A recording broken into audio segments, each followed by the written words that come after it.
Metroid Other M is a game that makes a lot of changes. The game differs from many other Metroid games in that it is a third-person action game. It also differs from third-person action games in that it is played using a sideways Wii remote. You have 8-way movement on the D-pad, and you can shoot and jump using the 1 and 2 buttons respectively. The A button is for the morph ball, and you can also point the remote at the screen for first-person missiles. You cannot move while doing this, and it makes them a danger to use during combat and more of a strategic choice. The minimalist control scheme ends up working because the game has expertly placed cameras that never have you getting lost or confused. Combat is built around an auto-aim so that you don't have to directly aim at your enemies. A lot of the higher concept combat is about dodging and managing different groups of enemies. You can pull off special finishing moves by running into enemies while holding the charge beam. These are all very satisfying and fun to watch, and they put a good cap on the end of a battle. During or after a battle, you can hold the Wii remote upward and hold the A button to recharge your missiles. If your health is super low, this will also recharge some of your health, but it only works during a battle, and it's very difficult to find a safe place to do it. Structurally, the game most resembles Metroid Fusion for the Game Boy Advance. The game has a character named Adam Malkovich, whom you may or may not recognize as the computer from Metroid Fusion.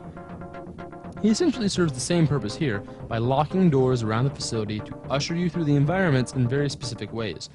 Lyle went ahead to secure a route to a facility of interest. I'll leave you to survey Sector 1. This limits the exploration, and while I can see lots of items on my map to collect, I don't find them necessary, especially when you can charge your missiles back up on a whim.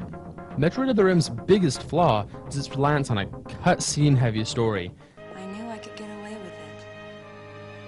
And his paternal compassion in the face of my rebellion reinforced the special bond I felt with him.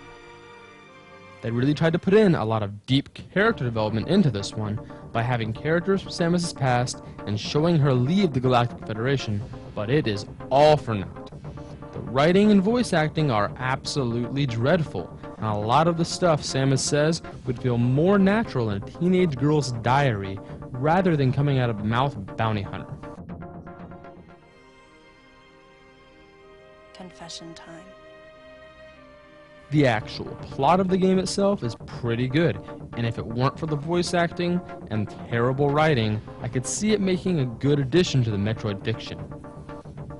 Metroid Other M is a great game to play, but a terrible game to watch. The platforming is fun, the puzzles are intriguing, and the action is fast, but the dialogue and voice acting drag down the story and just make it a pain to watch any of the cutscenes. If you're looking for a game like Super Metroid Other Prime games, you won't find a lot of exploration. All of your objectives are pointed directly out to you, and all of the extra items show up on your map. You still have to look for them, but they're there for you to see. Even as harsh as I was on the story, I'm going to give Metroid Other M a 4 out of 5 stars. It's a different game than most Metroid games, but the action is really fun and it stands out from the Wii's library.